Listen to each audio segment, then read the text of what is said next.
Mamaya pag-uwi natin.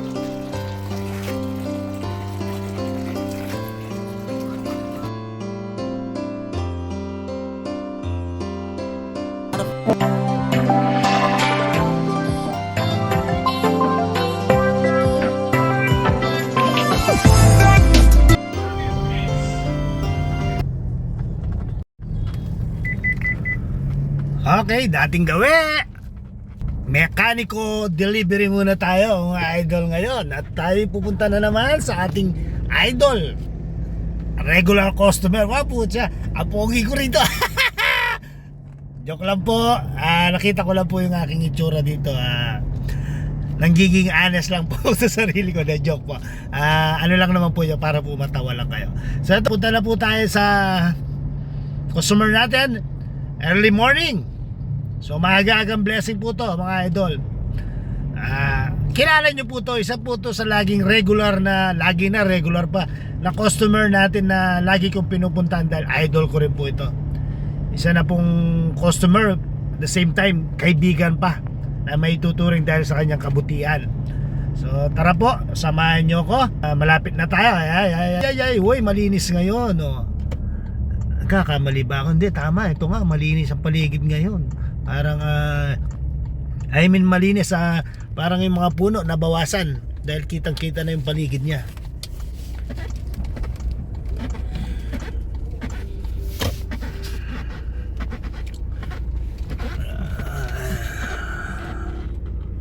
Oops. Ayan po, tulay pa lang. Mamahalin na.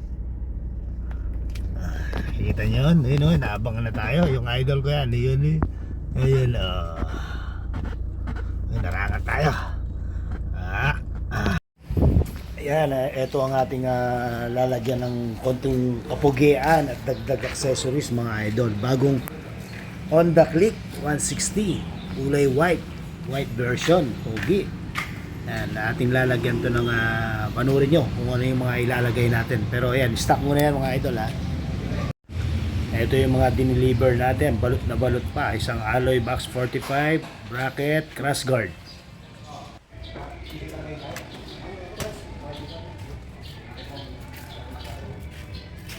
Umpisa na natin mga idol, samahan nyo ako. Ayan, tayo na rin mismo ang maglalagay. Sinervice natin to mga idol. Siyempre may additional service fee to. Pag kay Boss Edward, kahit wala na, kasi pag uwi mo sigurado ang laki ng ngiti mo, tuwang-tuwa ka sigurado. Makikita nyo kung bakit mga idol mamaya. So, syempre alisin muna natin yung mga bracket, yung stock nya. Medyo hindi ko pa kabisado to mga idol.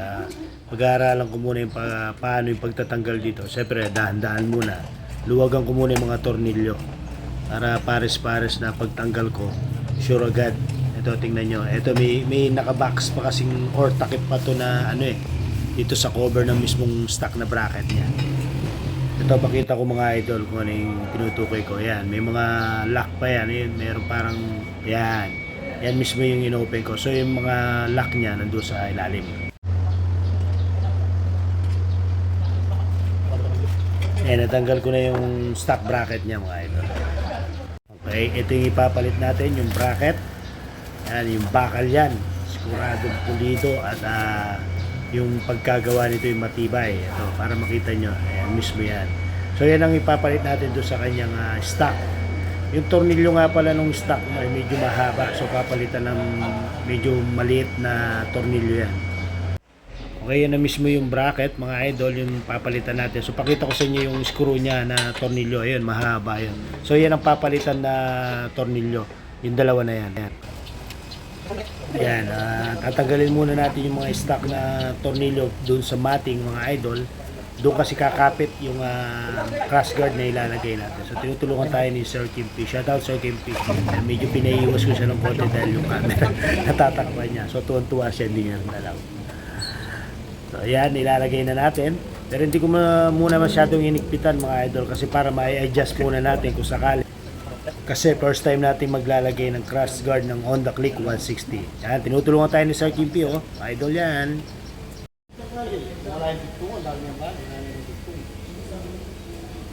Kurang mo rin magdala na. Oo. Dali mo kaya.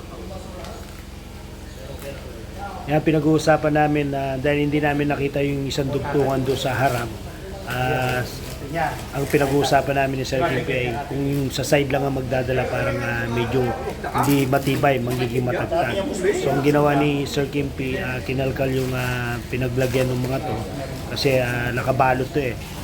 So ayan, abang nilalagay natin, ayan, tine-check niya mabuti, sabi niya hindi diskumpiyado ako, hindi matibay yan kung walang bakal doon sa mismong harap. So yun, sabi ko, oo nga. So tignan natin pagkatapos kung luwagan at lagay ito, hindi ko muna sisikapan. Titingnan natin, sabi niya. Ayan, hinanap niya yung lalagyan niyan.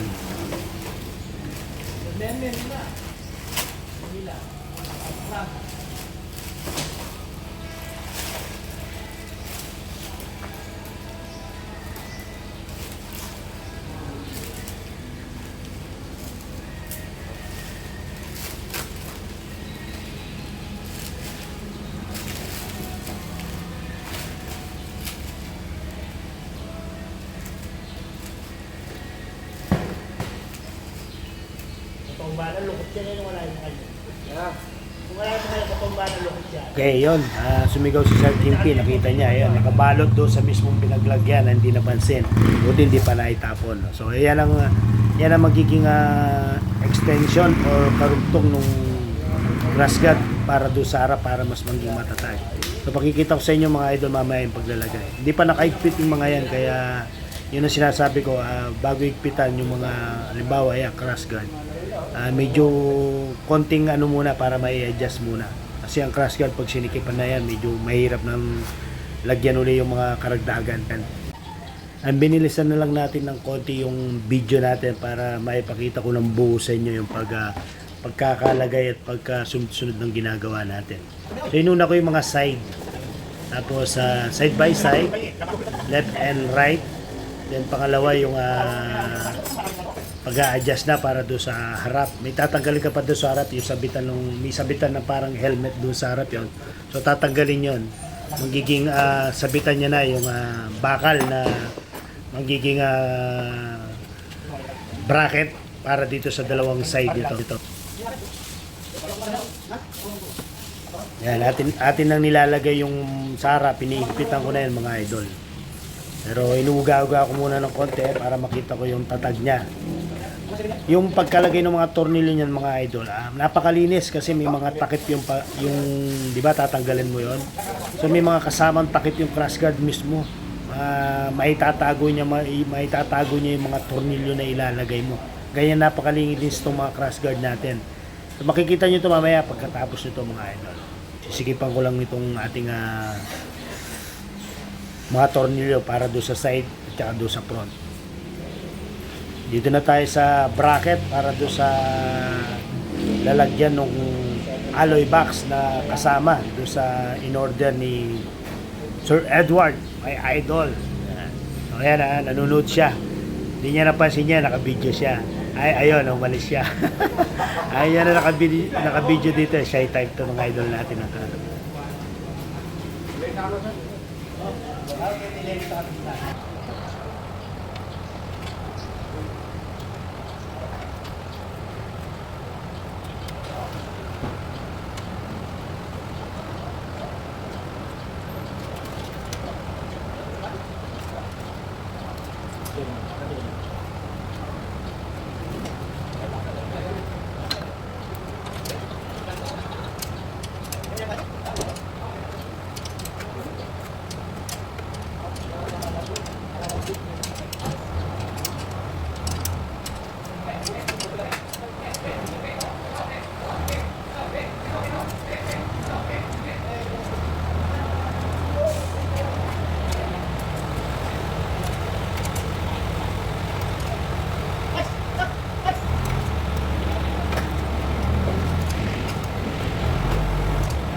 Nailagay na natin yung plate para do sa alloy box at saka yung bracket syempre. So, yan. Nalagay na natin yung poging-pogi at saktong size na 45 liters na alloy box of SEC. Shout out SEC! Baka naman! Ayan. So, ayan, tinignan muna namin. Adjust pa yan mga idol. Pwede mo adjust yung sikip niyan. Depende do sa gusto mo. Kasi pag medyo maluwang yung pagka-lock niya do sa ilalim, do sa pinaka-plate, medyo maalog. So, huwag mo muna igpitan. Nakikita niyo na ano ko muna yung lock niya. Hindi ko mo muna masyadong inigpitan yung plate do sa ilalim kasi minsan ina-adjust pa yon. Kasama doon sa pag-a-adjust yung pagka-forward niya doon sa bangko kasi pag sumobra sa forward, hindi na masasara yung upuan. Yan o. Tapos na mga idol. Ayan yung kanyang click. Ayan yung sa harap mga idol. Yan sinasabi ko. May mga takip pati yung sa side. So yun yung kapitan niya nandun sa mating. Ayan, pakita ko sa inyo. Doon nakakapit siya. Kaya kung makakabili ka or lalabas na yung accessories for the mating, pwede mo siya takpan, pwede mong ilagay sa ilalim yung bakal niya. Ayan, kita nyo naman po yung mga gawa. Ito yung bracket. May hawakan din. So para doon sa mga backride or pag center stand mo. Siyempre, susubukan ko muna mga idol. Idadaan natin sa mga malulubak na daan para makita natin kung may vibrate o maingay yung box at saka yung crash guard. Ayan, ilalabas ko rin. Dadalhin ko doon sa mas malubak na daan. Yan, nasubukan na natin mga idol. So, clear. It's sure. Sabi nga niya, 100% walang tagtag, walang vibrate. So, ayan. Iiwan na natin yan para masubukan at makita na ng ating idol, Boss Edward.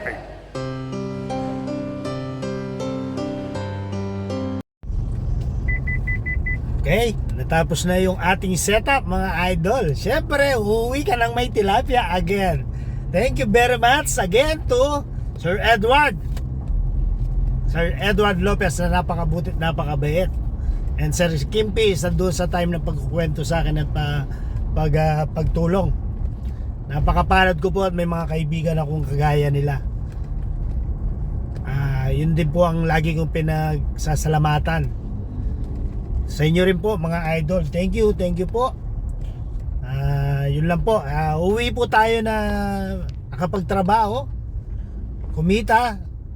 At the same time po, English na naman po yun, pagpasensyaan nyo na po yung at the same time ko. May blessing pa po tayo ng ulam at may ibabaagi pa doon sa mga gusto ng tilapia. Or si Mrs. baka ibenta yung iba, sobrang dami. Pero thank you again. It's a nice day. It's a beautiful day. Na kumita tayo, nakapamasyal at higit sa lahat nakapagkwento sa ating mga kaibigan. Thank you very much mga idol.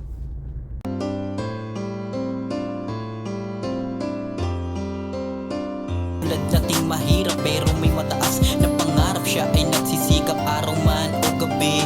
Siya yung taong sa buhay ay madiskarte, pagod ay hindi nararamdaman, mas lalo pang sinisipagan, inalis katamaran dahil meron siyang kasabihan, mangarap ng